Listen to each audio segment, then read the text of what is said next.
Guys, this is Giancarlo Mangonon, second year, BPED regular. This is my mini vlog of my subject of People in Earth Atmosphere, which is my professor, Miss Caroline Armagat. For today's video, I'm gonna try to tell my thoughts and my opinions how to conserve energy during summer season or dry season. So let's go. Number 1, you need to use this mini electric fan. This is an rechargeable to less electricity and electricity bills. You use this mini electric fan here.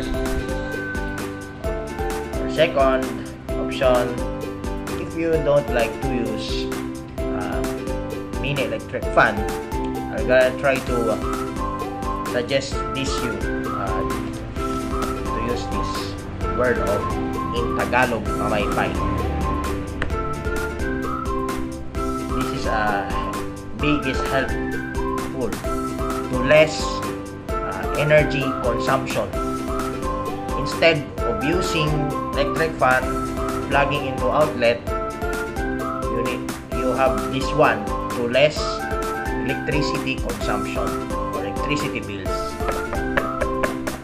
They have two options: first option and second option. It's little bit hot because it's summer season / dry season.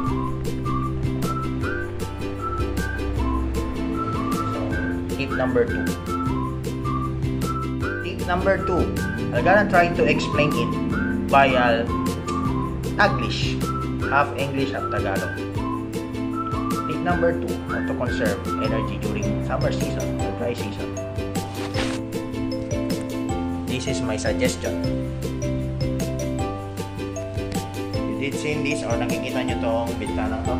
Ang bintanang to ay sarado. Siyempre tayo, nandito tayo sa loob ng bahay. Kulog.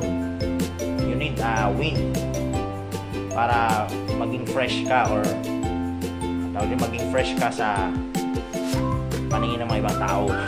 Diba?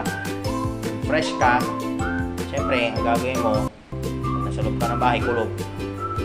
Ang init. Diba? Tulad nito, mainit oh. You need to open this sliding window. Bintana ka lang buksan. Natin.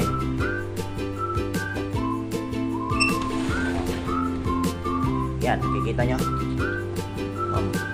May hangin. May hangin siya guys kasi nandito yung hangin sa labas. Siyempre, yung hangin sa labas, papasok yan dito sa loob. And it produce fresh air para hindi ka mainitan at makakatipid ka sa kuryente or kuryente to conserve an energy. Diba? Matipid. Next is pangalawang advice ko or payo ko sa inyo or second advice that I did suggest to you. Kita nyo to? Tingnan. Maandar. Maandar siya pero walang tao. Ayun o. Walang tao. Malinis yan. Ayan nyo. So, diba? Pag nag-electric fan sila na walang tao, anong kailangan mong gawin? You need to unplug this saksakan. Kailangan mo i-unplug yan sa mismong outlet.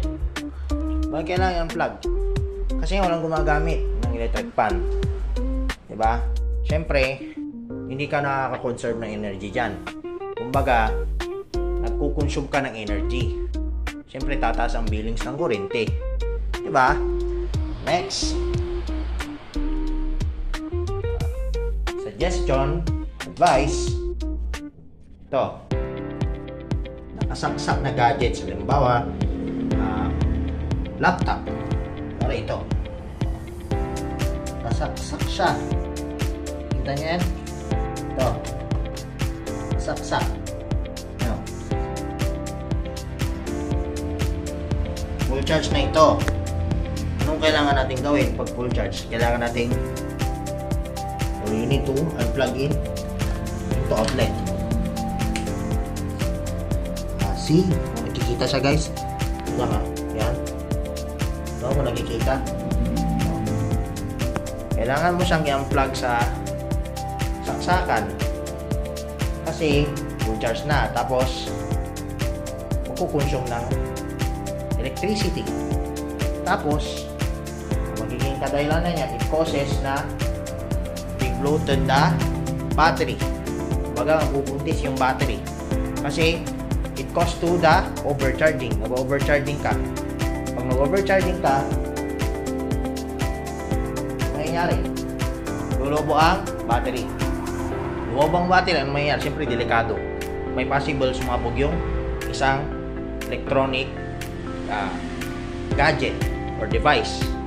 Or kumbaga, sama mo na rin siguro appliances. Ito yung tip ko. This is my tip that I didn't tell to you. To have an ideas and awareness how to conserve energy during summer season and dry season. So that's it. So thank you everyone. Bye guys.